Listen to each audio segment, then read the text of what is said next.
تو تک دل من بریدی. خشت بریده کریم با خدا مسلمون نیستی. باز دعواشون شد خونه ما تو شیش است دیگه، فکری براش بردار عزیز. میخوام این روزا کفاش و کسافت داره بشه روز دیدار عزیز.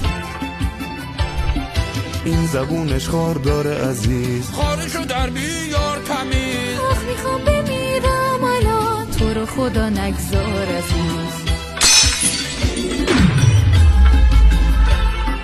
شاخه شکسته از دلم به فنا میره همسرم، اینجوری که این شیرجه زد بی پدر میشه دخترم. فردا سرتون صد تا فرش، یه وقت نکنین ضعف و قش، راهی به لدم نو بشه جوش نزنن انقدر میشه.